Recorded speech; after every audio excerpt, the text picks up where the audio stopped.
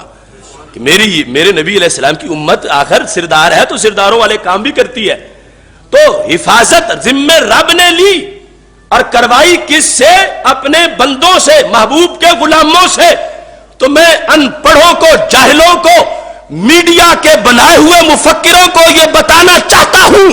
کہ پورا قرآن اعلان کر رہا ہے حفاظت ذمہ لی رب نے کہ نبی تمہارے گستاخوں سے بدلہ میں لوں گا، مگر واضح کر دیا کہ امت سردار ہے، خود بدلے لے کے دکھا دے گی۔ انا کفیناک المستہزئین، ہم کافی ہیں، کہا ہم نے نازل کیا، ہم حفاظت کریں گے، اور پھر فضل بیان کیا، عظمت بیان کی حافظوں کی کہ میرے بندے، میرے محبوب کے غلام قرآن حفظ کریں، اور یہ آگے پتا چلے کہ بلا وجہ سردار نہیں، کام سرداروں والے کرتی ہے۔ تو جیسے رب کا اپنے آپ کو کہنا حافظ میں ہوں، اس کے ہوتے ہوئے حکم ہے بندوں کو کوئی حفاظت کرے، ایسے رب ذوالجلال کا یہ کہنا کہ بدلہ میں لوں گا، یہ اس بات کی دلیل ہے کہ رب ذوالجلال فرما رہا ہے جس نے کل مجھ سے بخشش کا تاج لینا ہے وہ جو ذمے میں نے لیا ہے وہ کام کرتا رہے۔ میں نے کہا ہے کہ گستاخی نہیں ہونے دوں گا، جو گستاخی کرے گا اس سے بدلہ میں آپ لوں گا، یہ میں نے پیغام اپنے بندوں کو دے دیا ہے۔ اور جو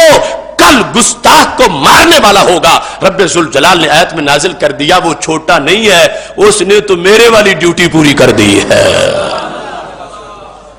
انا کفیناک المستہزئین، کافی ہم ہیں، کافی ہم ہیں۔ اور یہاں سے ان کافی والوں کا جنازہ بھی نکل گیا جو کہتے تھے کہ رب کے کافی ہونے کا مطلب یہ ہوتا ہے کہ اللہ کے کسی بندے کی کوئی ضرورت نہیں ہے۔ اب کافی یہ ہے، رب کہتا ہے کافی میں ہوں، مگر مطلب کیا بنا؟ فرمایا تم کافی بنو گے تو یہی میرا کافی ہونا ہے۔ جو نبی علیہ الصلوۃ والسلام نے ایک عورت نے توہین کی تو کہا میں یکفینی عدوی، کون ہے جو کافی ہو جائے، کون ہے جو کافی ہو جائے، کون ہے جو کافی ہو جائے؟ تو صحابہ نے یہ نہیں کہا رب کافی ہے، حضرت زبیر نے تلوار پکڑی، کہا میں بھی کافی ہوں، اس عورت کا سر اتارا۔ حضرت خالد بن ولید نے ایک موقع پر حضرت زبیر نے کہا محبوب تم نے اعلان کیا کون کافی ہے؟ رب نے کہا ہے میں کافی ہوں۔ تو پتہ کیا چلا، رب نے کافی ہونے کا مطلب یہ سمجھایا ہے کہ جو میرا نام لے کے کافی بنے وہ غیر نہیں، وہ میں ہی کافی ہوں،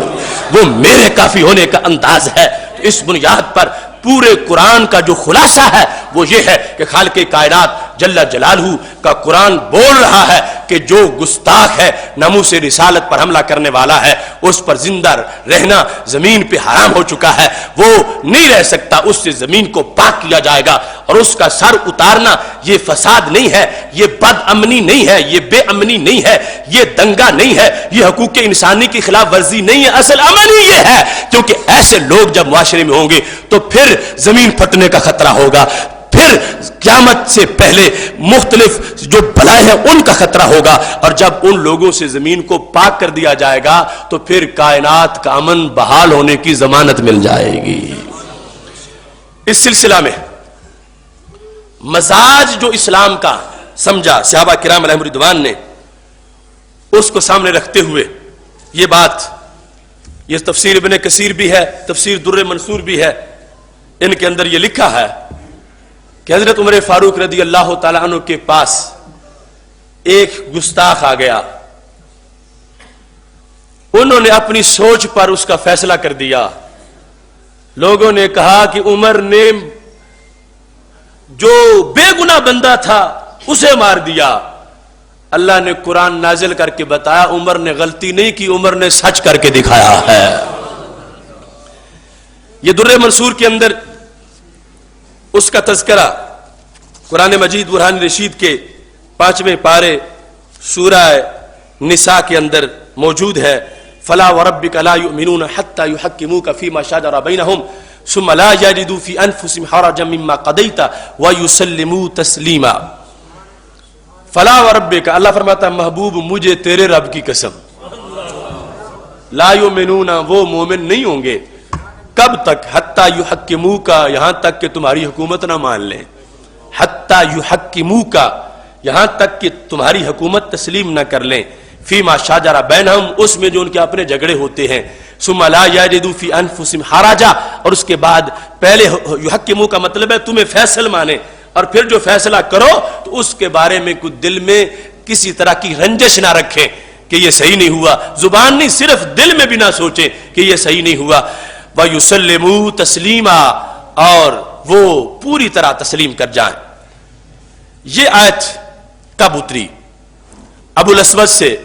امام سیوطی نے سند کے ساتھ ذکر کیا، اور اسی کو ہی یہ در منصور کے علاوہ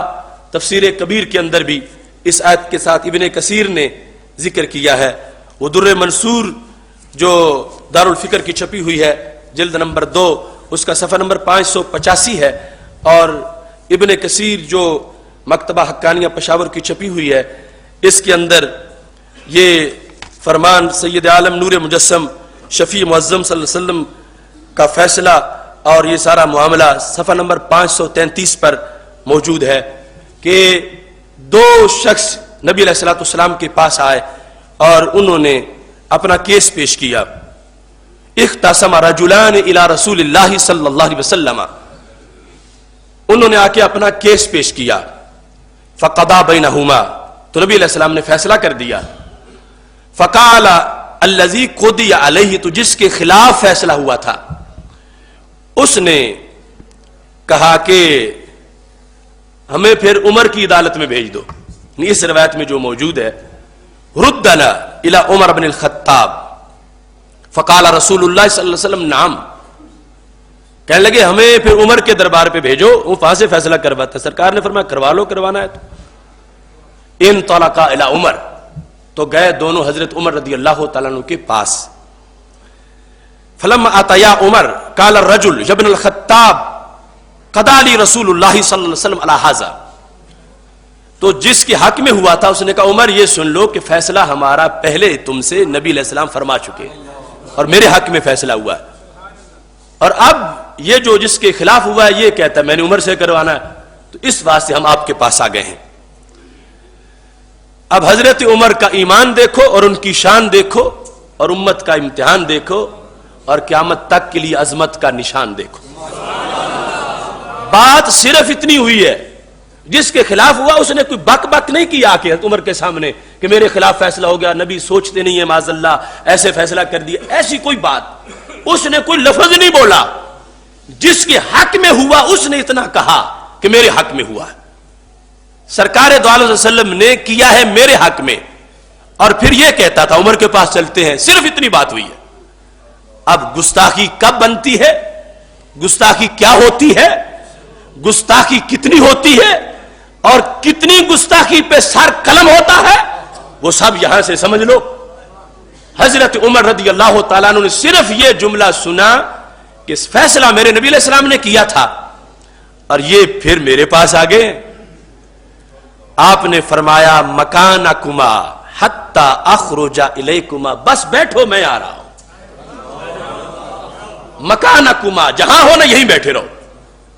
نہ مدعی سے نہ مدعا علیہ سے کوئی گواہ، کوئی مسئلہ، کوئی باس، کوئی آگے مطالبے، کچھ بھی نہیں۔ مکانکما، بس یہیں بیٹھے رہو، حتی اخرج الیکما، میں آ جاتا ہوں، فاقضی بینکما، تمہارا فیصلہ کر دیتا ہوں، تم یہیں بیٹھو، بس میں اندر سے ہو کے آ رہا ہوں۔ حضرت عمر رضی اللہ تعالی عنہ فخرج الیہما مشتملا علی سیفہ، نکلے تو ہاتھ میں تلوار موجود تھی۔ آج 1.5 سال تک بھی ٹرائل ہوا، موقع دیا گیا صفائی کا، سب کچھ ہوا، پھر بھی نادان کہتے ہیں ظلم ہو رہا ہے اس بکواس کرنے والی ملعون عورت پر، جس نے جملے ایسے بولے، ایف آئی آر میرے سامنے پڑی ہے کہ ایک جاہل بندہ بھی سنے تو سینے کو آگ لگ جائے۔ حضرت عمر رضی اللہ تعالی عنہ نے صرف اتنا سنا کہ یہ بندہ، اس کا فیصلہ ہوا تھا، سرکار نے کیا تھا اور یہ پھر میرے پاس آ گیا ہے۔ اس نے یہ نہیں کہا کہ مجھے وہ پسند نہیں، اس نے یہ نہیں کہا کہ فیصلہ صحیح نہیں ہوا، اس نے یہ نہیں کہا کہ مجھ پہ ظلم ہوا، وہ چپ بیٹھا ہے۔ صرف دوسرے نے کہا کہ فیصلہ ہوا ہے ہمارا، میرے حق میں ہوا ہے، یہ کہتا ہے پھر کروا لیتے ہیں، ہم آ گئے ہیں۔ تو عمر نے کہا بس بیٹھے رہو۔ اندر سے نکلے تو تلوار ہاتھ میں تھی اور اب کوئی بات نہیں کی۔ فضرب الذی قال ردنا الی عمر، آپ نے نکلتے ہی اس مدعا علیہ کا سر کاٹ دیا کہ جس کے خلاف فیصلہ ہوا تھا۔ حضرت سیدنا عمر رضی اللہ تعالی عنہ، لو کان بعدی نبی لکان عمر، نبی علیہ السلام نے فرمایا اگر میرے بعد کوئی نبی ہونا ہوتا تو عمر نبی ہوتے، پر ہر امت کا ایک محدث ہوتا ہے، محدث صاحب الہام، ان یکو فی امتی احد فانہ عمر، اگر میری امت میں کوئی محدث ہے تو وہ عمر فاروق ہے، یعنی جس کو زیادہ الہام ہوتے ہیں، جو تجویز دے تو قرآن کی آیت اتر جائے، وہ عمر جو دین سمجھنے میں اتنے فارورڈ، اس قدر تیز، اتنے ایڈوانس، جن کی سوچ اتنی بحث کے مطابق۔ اب انہوں نے مسئلہ تھا جان کا، تو تقاضے تو اس وقت بھی تھے۔ آج لوگ ہمیں کہتے ہیں کہ ادھر اس کی جان نکلنی ہے اور تم فتوے دے رہے ہو کہ واجب القتل ہے۔ اب حضرت عمر پر کیا لازم نہیں بنتا تھا بظاہر کہ ان کو بٹھا کے پہلے نبی علیہ السلام کے پاس جاتے کہ یا رسول اللہ صلی اللہ علیہ وسلم، اگر آپ کے فیصلے کے بعد کوئی بندہ پھر کہے کہ میں نے فیصلہ کروانا ہے، یہ گستاخی ہے یا نہیں؟ اگر ہے تو سزا کیا ہے؟ یہ سب پوچھنے کی ضرورت تھی۔ وہ عمر جانتے تھے کہ چوری کی سزا کی آیت ہے جدا، وہ عمر جانتے تھے کہ قذف کی سزا کی آیت ہے، وہ عمر جانتے تھے کہ زنا کی سزا کی آیت ہے۔ اس عمر نے ضرورت کیوں نہ محسوس کی کہ محبوب بتاؤ اب آپ کے فیصلے کے بعد کوئی فیصلہ کروائے تو اس میں مجھے کیا کرنا چاہیے؟ کیا جبریل کا انتظار کریں کہ کچھ جدا آیت لے کے آئے؟ حضرت عمر نے جبریل امین کا انتظار تو کیا، سرکار سے پوچھنے کا بھی انتظار نہیں کیا، اور جو دین پڑھا تھا کا وہ کافی ہے، پڑھا ہوا وہ ثابت کر رہا ہے، اب مزید دلیل کی ضرورت نہیں ہے۔ 2 منٹ بھی اس گستاخ کو زندہ نہیں رہنے دیا، تلوار مار کے سر اس کا اتار کے بتایا، فرمایا جس کو نبی علیہ السلام کے فیصلے پر اطمینان نہ ہو اس کا فیصلہ پھر عمر کی تلوار ہی کرتی ہے۔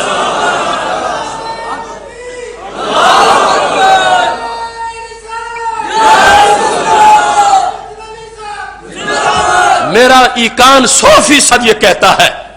اگر عمر کے سامنے مبشر لقمان ہوتا ایکسپریس والا، اگر امیر عمر کے سامنے خنزیر گورنر ہوتا، رب کعبہ کی قسم ہے دوسرے منٹ سے پہلے ان کے سر عمر اتار دیتے۔ ایسے بھونکنے والے دجال جن کو خبر نہیں کہ کس ذات کے بارے کا معاملہ ہے اور حساس کتنا ہے، اور یہاں پر تقاضے کیا ہے۔ سیدنا عمر رضی اللہ تعالی عنہ نے تلوار لی، اگلی بات ہی نہیں کی، سر اتارا اس کا۔ اب جس وقت سر اتر گیا اب اگلی باتیں شروع ہو گئی۔ سیدنا عمر رضی اللہ تعالی عنہ کا ضمیر مطمئن ہے کہ میں نے صحیح کیا۔ اب اس روایت میں یہ ہے کہ جو بچا تھا نا، جس نے کہا تھا کہ فیصلہ تو کیا ہمارے نبی علیہ السلام نے، فیصلہ کیا رسول اللہ صلی اللہ علیہ وسلم نے، لیکن اس نے کہا کہ ہم دوبارہ کہلاتے ہیں۔ جب اترتا سر دیکھا نا اس کا تو انہوں نے بھی دوڑ لگا دی کہ آخر چل کے تو میں بھی ساتھ ہی آیا ہوں عمر کے دربار میں، مجھے پہلے رکنا چاہیے تھا، میں وہاں اس کو کہتا کہ عمر کے پاس نہیں جائیں گے، فیصلہ کر دیا سرکار نے تو ہو گیا۔ اب دوڑ لگائی، بھاگے اس دربار سے، حضرت عمر رضی اللہ تعالیٰ عنہ کے دربار سے نکل کر، یہاں پر الفاظ موجود ہیں، یہ شخص نکلا وَأَدْبَرَ الْآخَرِ، جب ایک کا سر اترا دوسرے نے پشت پھیری، نکلا، فارن درا کے حال کے بھاگ رہا تھا، کدھر؟ الی رسول اللہ صلی اللہ علیہ وسلم، اگر بچوں گا تو سرکار کے صدقے ہی بچوں گا، یعنی اگرچہ ان کا جرم نہیں تھا ایسا کہ سر اتارا جاتا، ورنہ عمر دیر نہ لگاتے، بھاگنے نہ دیتے۔ عمر سے بھاگ کے جانا کوئی عام بات نہیں، وہاں تو شیطان کی بھی چیخیں نکلتی ہیں، تو اس میں گنجائش تھی تو یہ بھاگا۔ اب جس وقت یہ بھاگ کے گئے تو جاتے کا یا رسول اللہ صلی اللہ علیہ وسلم قاتل عمر واللہ صاحبی، وہ جس کے کیس کا مسئلہ تھا، جس کے خلاف فیصلہ ہوا تھا، عمر نے تو اس کو قتل کر دیا ہے اور میں جان بچا کے بھاگ کے آیا ہوں۔ ولولا انی اعجزتہ لقتلنی، مجھے لگ رہا تھا کہ اگر دوڑ میں بھی نہ لگاتا تو سر میرا بھی اتر جاتا۔ لولا انی اعجزتہ لقتلنی، اگر میں ان کو عاجز نہ بنا دیتا، میں بہت جلد نکل آیا ہوں، اپنے گمان میں یہ کہہ رہے تھے اگر میں تھوڑا بھی ٹھہرتا تو سر میرا بھی اترتا، اگر میں ان کو عاجز نہ بنا دیتا کہ میں تو بھاگ آیا ہوں، وہ اب آپ کے دربار میں پہنچ گیا ہوں، میرا بھی سر اترتا، عمر نے تو اس کا سر اتار دیا ہے۔ اب جس وقت یہ بات ہو گئی، فقال رسول اللہ صلی اللہ علیہ وسلم، اب معاملہ آ گیا اس مقتول کے ورثاء کا۔ انہوں نے کہا اللہ کے نبی، عمر نے مومن مارا، مومن کو شہید کر دیا، مومن کو، کلمہ گو تھا، تو عمر سے قصاص تو لو، اگر قصاص نہیں تو دیت تو ہونی چاہیے۔ عمر نے مومن کو کیوں مارا؟ محبوب تمہارا دربار انصاف کا ہے، ہمیں انصاف ملنا چاہیے۔ عمر نے ایک مومن کو شہید کر دیا۔ جس وقت وہ ورثاء آ کے اپنا یہ محدود محتاط انداز میں احتجاج ریکارڈ کروا رہے تھے، نبی علیہ الصلوۃ والسلام کے پاس ادھر سے جبریل امین آ گئے۔ تو جبریل امین آئے اور کہا فلا وربک، محبوب سنو، رب قسم اٹھا کے کہہ رہا ہے، فلا وربک، محبوب مجھے تیرے رب کی قسم۔ رب یہ نہیں کہتا کہ مجھے اپنی قسم، اس مقام پہ کہتا محبوب مجھے تیرے رب کی قسم۔ لا یؤمنون حتی یحکموک، صرف کلمہ پڑھے تو مومن بن جائے؟ جو تمہارا فیصلہ نہ مانے وہ مومن کب ہوتا ہے؟ تو عمر نے مومن کو نہیں مارا، عمر نے گستاخ کو مارا ہے۔ اس واسطے عمر سے بدلہ نہیں لیا جائے گا، کوئی قصاص نہیں ہوگا، عمر نے تو حق کیا ہے۔ اب یہ قرآن نہیں تو اور کیا ہے؟ گستاخ رسول کی سزا۔ حضرت عمر رضی اللہ تعالی عنہ نے جو تلوار چلا کے دی ہے، رائج ہوئی ہے، نافذ ہوئی ہے، قبول ہوئی ہے، صرف زمین کے ایوانوں پر ہی نہیں عرش بری پر بھی منظور ہوئی ہے۔ جبریل علیہ السلام پیغام لے کے آئے ہیں اور بتایا ہے کہ یہ شخص جو ہے اس کو ایماندار نہ کہو، عمر نے کوئی جرم نہیں کیا، اس کا جو حرکت تھی، جو کرتوت تھا، جو اس نے دھندا کیا ہے، اس کی وجہ سے عمر فاروق پر الزام مت دو۔ عمر کی تلوار نے جو فیصلہ کیا ہے وہ سچا فیصلہ کیا ہے۔ تو یہ حقیقت ہے، قرآن مجید برہان رشید نے اس کو واضح کیا۔ اور بطور خاص اختصار چونکہ ملحوظ خاطر ہے اور یہ موضوع پورا مہینہ اگلے موضوع کے بعد بھی انشاءاللہ چلتا رہے گا، یہاں پر نص قرآنی کے لحاظ سے دیکھو خالق کائنات جل جلالہ کا فرمان جو چھٹے پارے میں موجود ہے۔ رب ذوالجلال نے فرمایا ہے کتبنا علی بنی اسرائیل انہ من قاتل نفسا بغیر نفس او فساد فی الارض فکأنما قاتل الناس جمیعا، جس نے کسی جان کو بغیر قصاص کے، یعنی اس نے قتل نہیں کیا تھا کسی کو، اس کو قتل کر دیا، یا فساد فی الارض کے بغیر کسی نے کسی کو اگر قتل کر دیا تو فکأنما قاتل الناس جمیعا، اس نے ایک کو قتل نہیں کیا، گویا کہ اس نے سب کو قتل کر دیا۔ یعنی وہ مجرم ہے جو جرم کے بغیر کسی کو قتل کر دے، اور پھر ایک کا قتل، اس کا اثرات اس کے سارے زمانے پہ پڑتے ہیں۔ یہاں ومن احیاھا فکأنما احیا الناس جمیعا، جس نے ایک کو زندہ کیا، اس کی زندگی میں معاون بنا، گویا کہ اس نے سب جہان کے لیے یہ کام کیا۔ یہ ذکر کرتے کرتے رب ذوالجلال نے فرمایا انما جزاء الذین یحاربون اللہ ورسولہ، بے شک جزا ان لوگوں کی، جزا بمعنی سزا، کن کی؟ جو جنگ کرتے ہیں اللہ سے اور اللہ تعالیٰ کے رسول صلی اللہ علیہ وسلم سے، وَيَسْعَوْنَ فِي الْأَرْضِ فَسَادًا، اور زمین میں فساد پھیلاتے ہیں، ان کی جزا کیا ہے؟ اَن يُقَتَّلُوا، انہیں خوب قتل کیا جائے، اور يُسَلَّبُوا، ان کو پھانسی پہ چڑھا دیا جائے، اور تُقَطَّعَ أَيْدِيهِمْ وَأَرْجُلُهُم مِّن خِلَافٍ، ان کے الٹے ہاتھ پاؤں کاٹ دیے جائیں، اور يُنفَوْا مِنَ الْأَرْضِ، یا ان کو زمین سے نکال دیا جائے۔ یہ جو کہ پیچھے جرائم مختلف ہیں، اس لحاظ سے ان کی سزا بھی مختلف ہے۔ تو یہ قرآنی آیت بول رہی ہے کہ جو بندہ فساد فی الارض کا مرتکب ہوتا ہے، اس بندے کو لٹکا دیا جائے پھانسی پر، اس کو قتل کر دیا جائے۔ اب فساد فی الارض کا اولین فرض جو سند سے ثابت ہے کہ جو بندہ ڈاکے ڈالتا ہے، ڈاکو بن جاتا ہے، رستے میں رات کو لوگوں کو لوٹتا ہے، وہ فساد فی الارض کر رہا ہے۔ تو میں پوچھتا ہوں جو مال کا ڈاکو ہو